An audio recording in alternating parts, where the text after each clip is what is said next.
তোমাদেরকে আমি আল্লাহ বানাইলাম হ শব্দ দিয়া, কিন্তু আমি আল্লাহ পাক মানব জাতিরে বানাইলাম খলাকতু বিয়াদাইয়া, নিজের কুদরতি হাত তথা সম্মান দিয়ে। এই ফেরেশতারা শুনো, মানব জাতিরে আমি আল্লাহ সম্মান দিয়া বানাইলাম। তোমরা যত বড় দামি হও না কেন ফেরেশতা, একজন ইমানদারকে আমি আল্লাহ যেই সম্মানটা দেব, এই সম্মানটা আমি আল্লাহ কোন ফেরেশতাকে কোশ্চিন কালেও দেব না। তাহলে একজন ইমানদারের দাম ফেরেশতার চাইতেও বেশি। হয়তো আপনি বলতে পারেন হুজুর ইমানদারের দাম কই, সম্মান তো দেখি না। মোদি চাচা যখন চলে, সামনে পুলিশ পেছনে পুলিশ, কি সম্মান।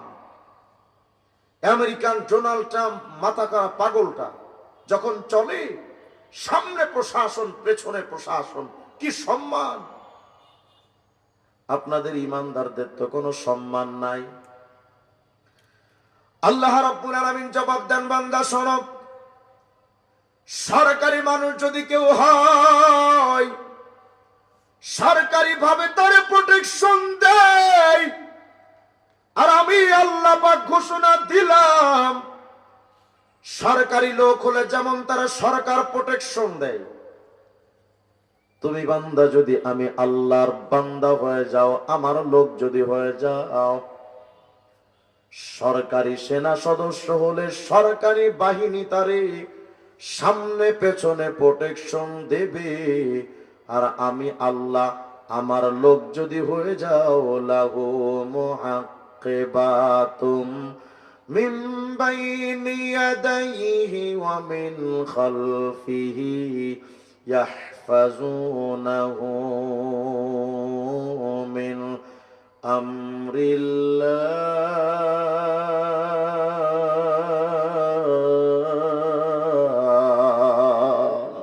আল্লাহ পাক বলেন, আমার লোক যদি হও ইমানদার, আমি আল্লাহ পাক তোমার সামনে এবং পেছনে আমার ফেরেশতাদেরকে দিয়ে তোমার পাহারাদারি করাবো।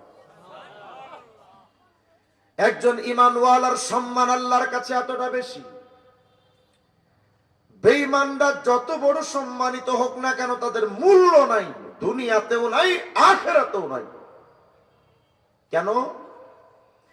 একজন ইমানদারকে আল্লাহ পাক খাওয়ান সম্মানের পবিত্র গরুর দুধ, আর বেঈমান নরেন্দ্র মোদী যত দামি হোক না কেন আখের ওর কপালে জোটে গরুর মুত। তো বাহ্যিক প্রমাণ। ইমানদার মরার পরে তারা কত সম্মানের সাথে কবরে নামায়, আর বেঈমান মরার পরে আগুন শুরু। এটা তো দুনিয়ার চাক্ষুষ প্রমাণ। একজন ইমানদারের সম্মান আল্লাহ এত বেশি দিলেন, এই মানুষের মধ্যে যারা ইমানদার তাদের দাম আল্লাহর কাছে কাবা ফেরেশতার চাইতেও বেশি। কিন্তু বেঈমান যদি হয়, তারা যত বড় দামি হোক না কেন, আল্লাহ পাক বলেন, ওয়ালাকাদ যারানা লিজাহান্নামা কাসীরাম মিনাল জিন্নি ওয়াল ইনস লাহুম কুলুবুল লা ইয়াফকাহুনা বিহা ওয়া লাহুম আ'য়ুনুল লা ইউবসিরুনা বিহা ওয়া লাহুম আযানুল লা ইয়াসমাউনা বিহা উলাইকা কাল আনআম বাল হুম আযাল উলাইকা হুমুল গাফিলুন।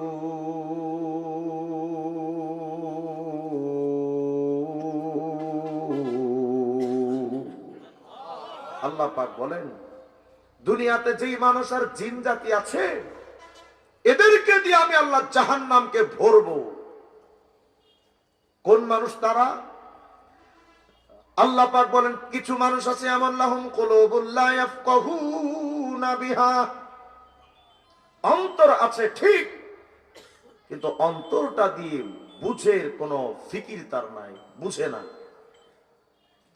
ওয়ালাহুম আয়ুনুন লা ইউবসিরুনা বিহা, চোখ থাকতে ওই চোখটা দিয়া তারা ইমানের পথটা দেখলো না, সরল সঠিক পথটা দেখে না।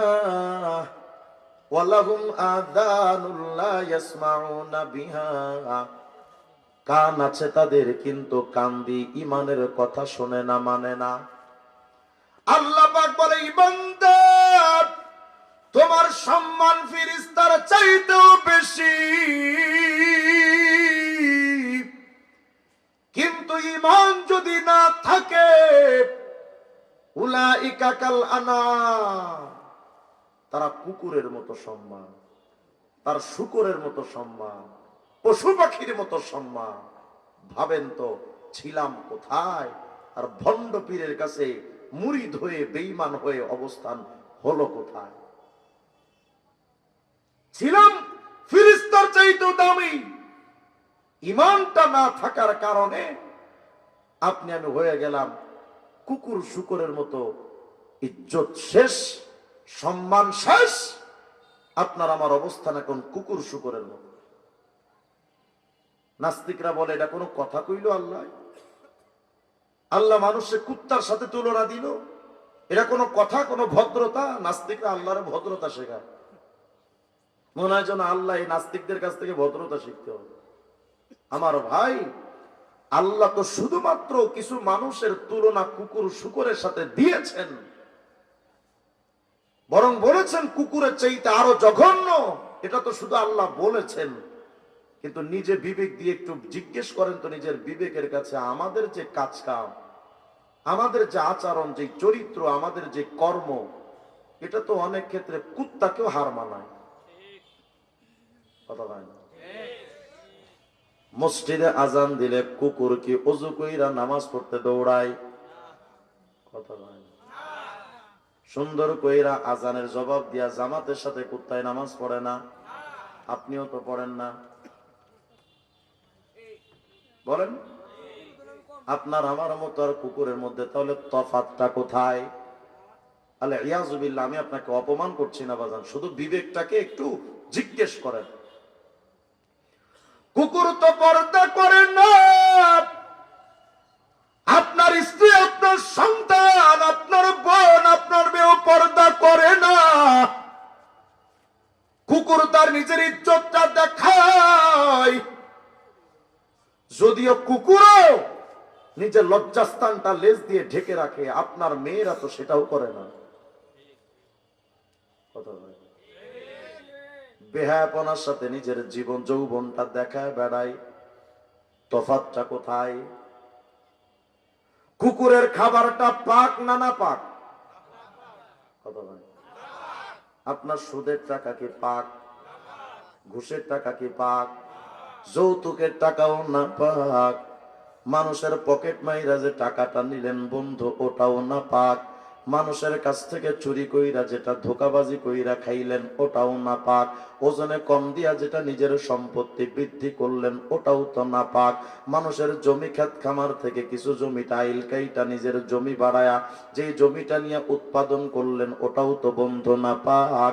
সরকারের রিলিফের টাকা, গমের টাকা, চাউলের টাকা চুরি করলেন, ওটাও তো না পাক? হাইরে কপাল পোড়া, কুকুরের খাবারটাও না পাক। আশরাফুল মাখলুকাত, তুমি তো ফেরেশতার চাইতে দামি হইতে পারতা, কিন্তু তোমার কাজকর্মে দেখা যায় তোমার খাবারও না পাক, কুকুরের খাবারও না পাক। বোঝা গেল কুত্তার মধ্যে আর হারামখোরের মধ্যে থাকে না কোনো তফাৎ। চেহারাটা দেখতে ভালো, পোশাকটাও চমৎকার, অন্তরে তার কালি ভরা টাটকা একটা জানোয়ার। এই সমাজের ভিড়ে আজি, হায়রে এই সমাজের ভিড়ে আজি আসল মানুষ নাই রে নাই। মানুষ দেখতে চলো এবার জাদুঘরে যাই সবাই, হায়রে সাদের দুনিয়ায় মানুষ পাওয়া বড় দায়। মানুষ দেখতে চলো এবার জাদুঘরে যাই সবাই, সত্য সত্য কথা বলে যায়, মন দিয়া ভাবেন সবাই, কোটি কোটি মানুষ আছে, আসল মানুষ নাই রে না। আমাদের চেহারা সুরত সুন্দর, কাজকর্মের হালত এমন কেন? আল্লাহ পাক বলেন কিছু মানুষ এমন আছে যারা বেঈমান তারা কুকুরের চাইতেও জঘন্য, কুত্তার চাইতে জঘন্য। মুরব্বী যারা আছেন তারা বুঝবেন, বলেন তো আমারে। কুকুরের একটা স্বভাব আছে, কুকুরের একটা চরিত্র আছে। যদি কোন মেয়ে কুত্তির সাথে কোন একটা কুকুর একবার বিশেষ কাজটা করে, সহবাস যদি করে, এই কুত্তিকে দ্বিতীয়বার পালাক্রমে কোন কুত্তা তার ইজ্জত নেয় না। কেন? কুকুরের একটা রুচি আছে, বুঝে নাই মনে হয়? কুকুরের একটা রুচি আছে, যেই কুত্তি একবার ইউজ হলো, ওর সাথে পালাক্রমে আর কুকুর যায় না, তার ঘৃণা লাগে। কিন্তু ভোট না দেওয়ার অপরাধে সুবর্ণচরে 4 সন্তানের জননীকে যারা পালাক্রমে ধর্ষণ করেছে, ওরা তো কুত্তারেও হার মানাইছে। আপনার আমার চরিত্র, আপনার আমার কর্ম কত নিকৃষ্টতায় পৌঁছে গেল। আল্লাহ পাক বলেন যারা বেঈমান, অন্তর থাকতেও যারা বুঝলো না, চোখ থাকতেও যারা দেখলো না, কান থাকতেও যারা শুনলো না, আল্লাহ বলেন ওরা কুকুরের মতো। দুনিয়াতে আমাদের কাজ তো কুকুর শুকরের মতো, আখেরাতে কি হবে জানেন? হায় হায়, সত্যি সত্যি বেঈমানরা কুকুর হতে চাইবে, শুকর হতে চাইবে, এটা আমার কথা না। তাফসীরের কিতাবের মধ্যে আসছে, হযরত মুকাতিল বলেন ইয়াজমাউল্লাহুল ওয়াহুশা ওয়াল হাওয়াম্মা ওয়াদ দাওয়াব ওয়াত তায়র। কিয়ামতের ময়দানে আল্লাহ সমস্ত পশু পাখিকে হাজির করবেন। আপনি আমি ভাবি হয়তো কিয়ামতে শুধু মানুষ উঠবে আর কিচ্ছু উঠবে না, ভুল কথা। কিয়ামতে সকল জীবজন্তুকে আল্লাহ হাজির করবেন, সমস্ত পশু পাখিকে আল্লাহ হাজির করে বারা ফায়ুকুযা বাইনাহুম, তাদের মধ্যে একটা বিচার হবে, একটা সালিশ হবে, বিচার। কি বিচার? হাত্তা ইউক্তাসালিল জাম্মাই মিনাল কারনাব, সিংওয়ালা শক্তিশালী পশুরে আল্লাহ দাঁড় করা দিবেন, দাঁড়াও। আর দুর্বল পশু, রুগ্ন পশুটাকে বলবেন এই তুমিও দাঁড়াও। খুব ভালো করে বুঝেন, শক্তিশালী পশুরে বলবেন দাঁড়া,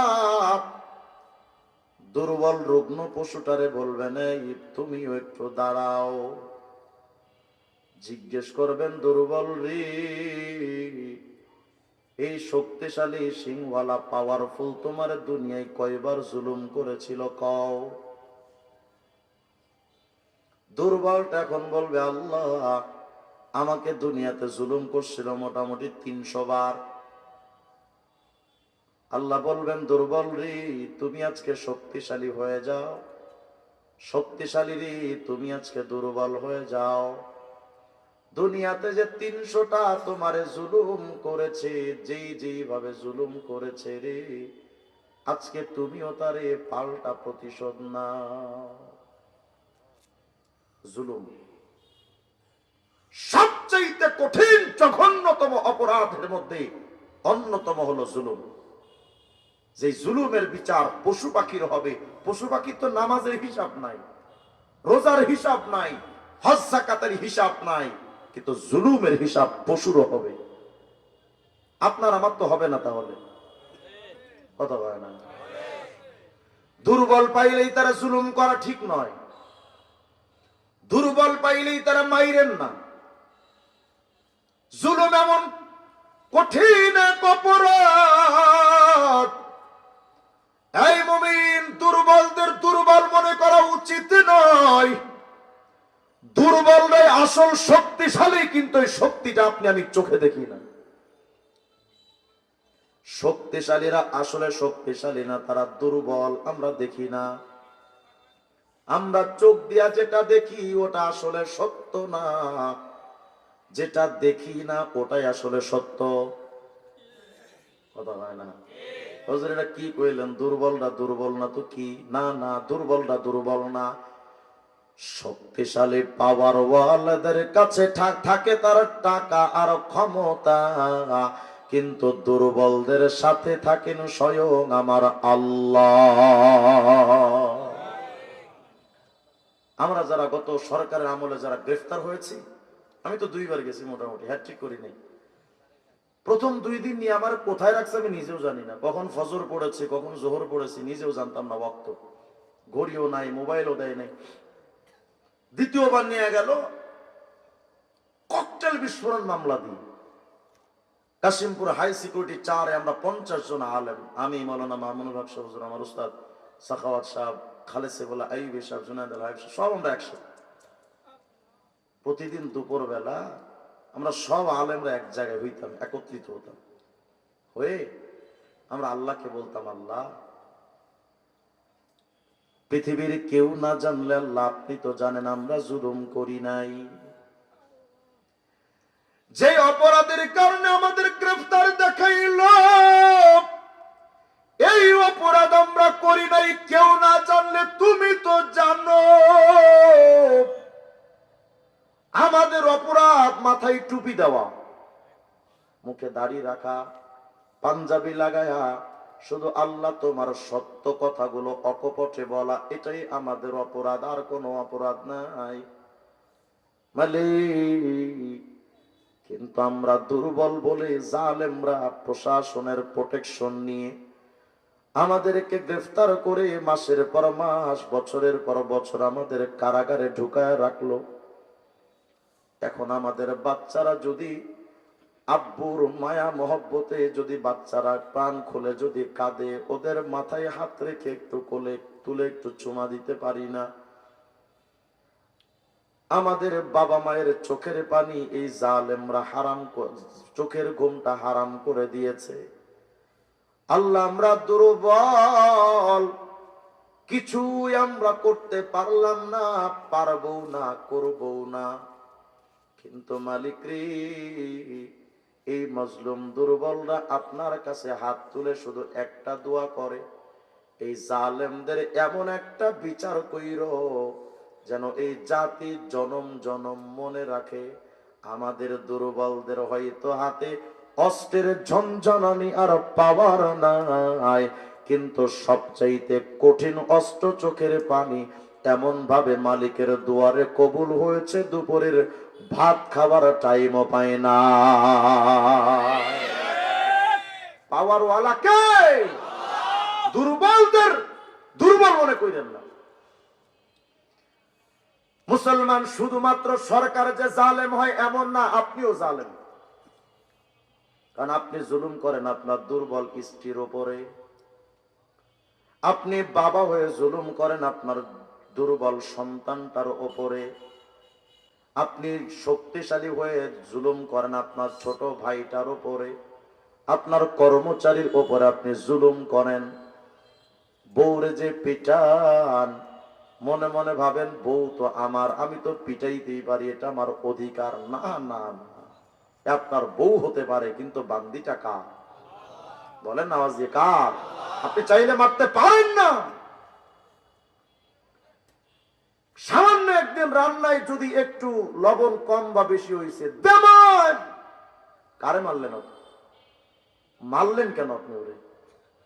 আপনি ওকে যে মারলেন, ও যে রান্না করে আপনারা খাওয়া, এটা কি তার দায়িত্ব কিনা এটাও তো আপনার জানা দরকার। ইসলাম অনুযায়ী কোন স্ত্রীর উপরে স্বামীকে রান্না করে খাওয়ানো এটা তার জিম্মাদারি নয়। নতুন মাসালা মনে হয় না? নতুন না, এটা পুরান মাসালা, জানেন না? কোন স্ত্রীর জন্য তার স্বামীর কাপড় চোপড় ধুয়ে দেওয়া এটা তার জিম্মাদারি নয়, যদি না দেয় কিয়ামতে তার জবাব দিতে হবে না। কিন্তু আমাদের বাংলাদেশের নারীরা তো মাশাআল্লাহ ভালো, বলা লাগে না, এমনিই তারা স্বামীর সেবা করে। কিন্তু যদি একটু এদিক সেদিক হয়ে যায়, কেন মারেন ওরে? এটা তো আপনার আমার বোঝা উচিত যে ওরও বাপ মা আছে, ওরেও তো আদর করার মানুষ আছে, ওরে তো ভালোবাসার মানুষ আছে। সব ভালোবাসা ত্যাগ করে যে আপনার হাত ধরে আপনার কাছে আসলো, ওরে যদি আপনি পিটান তো বলবে কাকে এই কষ্টটা? বলেন তোমারে। তবে যে জুলুম করেন, ইবনে আব্বাসের একটা হাদিস আপনাদেরকে বলি। নবী আলাইহিস সালাম বলেন, ইউখাযুল বিয়াদিল আবদি আওয়াল আমাতি ইয়াওমাল কিয়ামাহ, কিয়ামতের ময়দানে এদিক তাকান, সমস্ত মানুষের হাত এভাবে তুলে ধরা হবে হাসরের ময়দানে, সবার হাত তুলে ধরে এবার ফেরেশতারা ঘোষণা দিবেন, আলা ইন্না হাদা ফুলান ইবনু ফুলান, এই দুনিয়ার মানুষ তাকা, এটা অমুকের সন্তান অমুক, মান কানা লাহু মাজলামাতুন ফালইয়াজি, আসো, কার কার প্রতি আজকে সে জুলুম করেছে আসো, আজকে বিচার হবে। আমি রিজওয়ান রফিকের হাতটাও এভাবে তুলে ধরা হবে। আমি আল্লাহর সাথে যদি আমার কোনো বিধান আল্লাহর অমান্য করি, আমার এত বেশি ভয় লাগে না বান্দার হক নষ্ট করলে যতটা ভয় লাগে। আল্লাহ তো রহমান, আল্লাহর কাছে যদি চোখ থেকে পানি ঝরিয়ে ডাকলে আল্লাহ তো মাফ করে দিবেন। উনি তো রহমান, উনি তো গফুর, উনি তো গফফার, উনি তো ওয়াহাব, উনি তো তাওয়াব। তো বান্দার হক যদি নষ্ট হয়, এটা তো আল্লাহ ক্ষমা করবেন না। সমস্ত মানুষের হাত এভাবে তুলে ধরা হবে কিয়ামতে। এই হাসরবাসী তাকাও, এটা তো অমুকের সন্তান অমুক, কার কার প্রতি দুনিয়ায় জুলুম করেছে সবার হিসাব হবে আজ।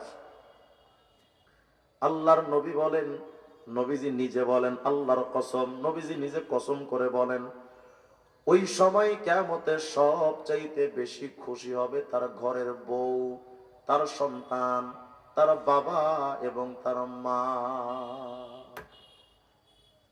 কেন খুশি হবে জানেন? বাবা আয়েশা বলবে, আল্লাহ ওটা আমার পোলা, আমার দুনিয়ায় হক নষ্ট করেছে, আমি আজকে অধিকার চাই। স্ত্রী আয়েশা বলবে, আল্লাহ ওটা আমার স্বামী, এত এত জুলুম করেছে,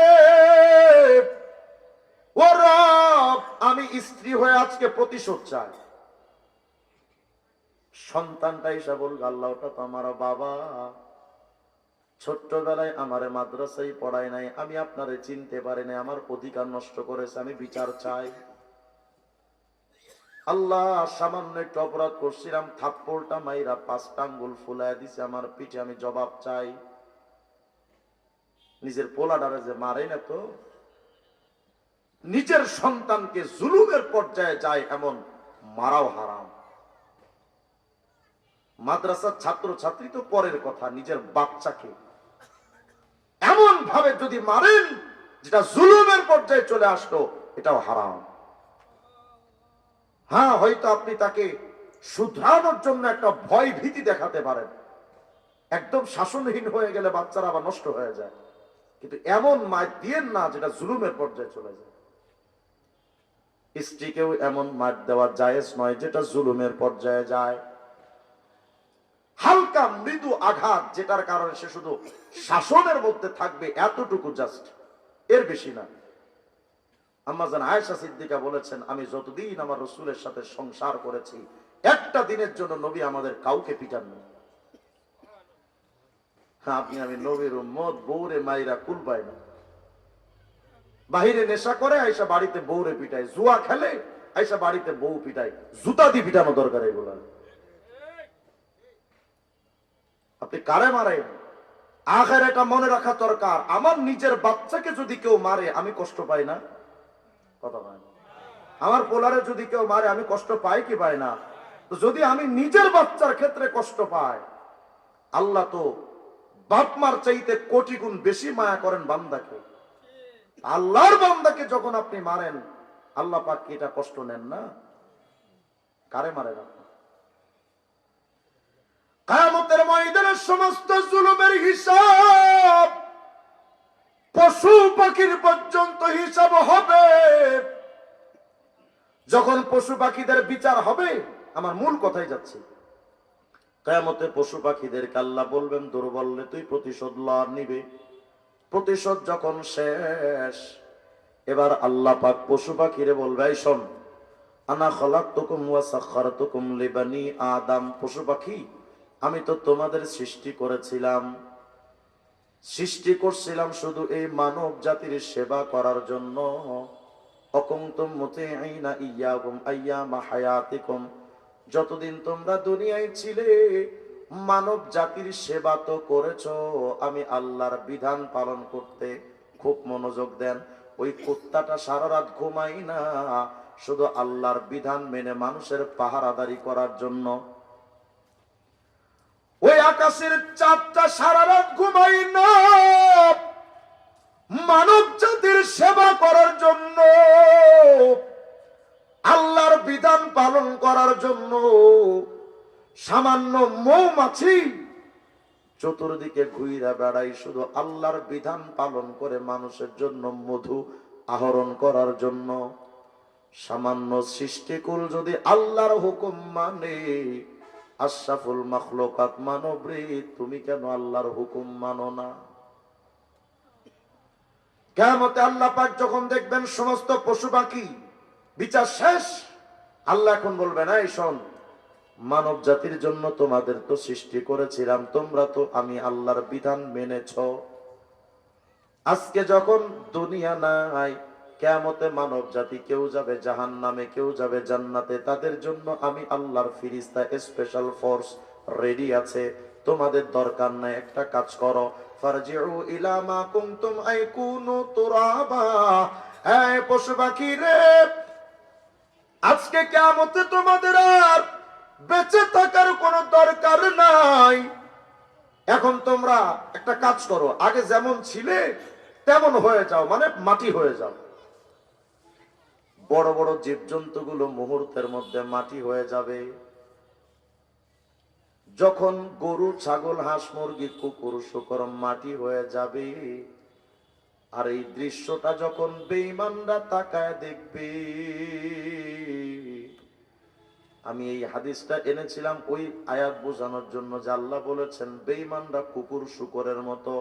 কিয়ামতে শূকর যে হতে চাইবে তার প্রমাণ বোঝাতে গিয়ে খুব মনোযোগ দেন।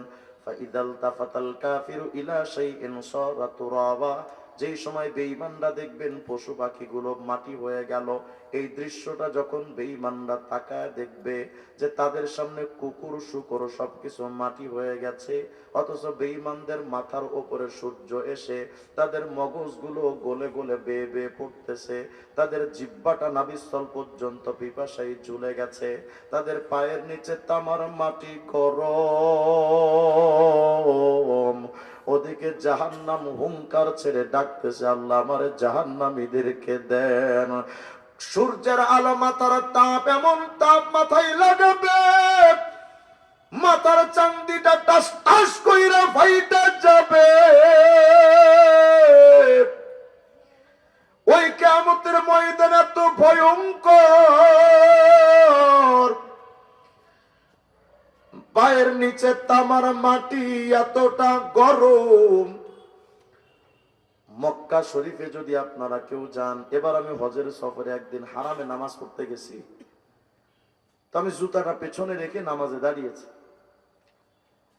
আসার পথে হঠাৎ করে দেখি যে আমার জুতাটা ওখানে নাই। আল্লাহর কোন বান্দা নিয়ে গেছে, আল্লাহরে মাফ করে দেন, নিয়ে গেছে।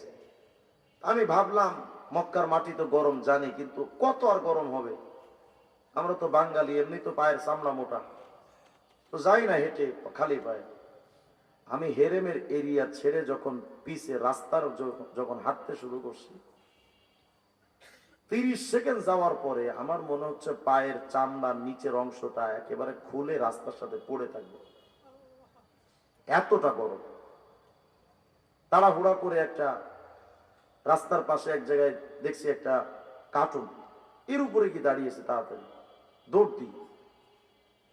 যখন পাহাড়া একটু ঠান্ডা হয়েছে মনে করলাম আরেকটু যাই, কারণ হোটেল কাছাকাছি ছিল, আমি এত বেশি গুরুত্ব দেই না। আরো 20-30 সেকেন্ড যাওয়ার পরে আমার পাটা একদম ছিঁড়ে যাওয়ার মতো হাল। তাড়াহুড়া করে এক হোটেলে ঢুকছে, আমার এক বন্ধুর একটা হোটেল আছে, ওখানে গিয়ে জুতা নিয়ে পরে হোটেলে গেছে। ওই দিন আমি বুঝতে পারলাম 15 কোটি 14 লক্ষ কিলোমিটার দূরের সূর্যের আলোর তাপে যদি 15 কোটি 14 লক্ষ কিলোমিটার দূরের সূর্যের আলোর তাপ যদি মক্কার মাটির এমন গরম করে দেয়, কিয়ামতের ময়দানে সূর্য তো মাথার উপরে হাজির। জীবন্ত দফন করে দেওয়া দরকার। আমার ঈমান আমার পৃথিবীর সবচেয়ে দামি। আল্লাহ আমাদের হৃদায়াত দান করেন। মাঝ ভান্ডারী পীর লিখেছে তার বইয়ের মধ্যে, পীরই খোদা পীরই নবী। এটার প্রতিবাদ আগে কর। কোন পীর কোনদিন নবী হতে পারে, আল্লাহ হতে পারে? কেন লিখলো তারা?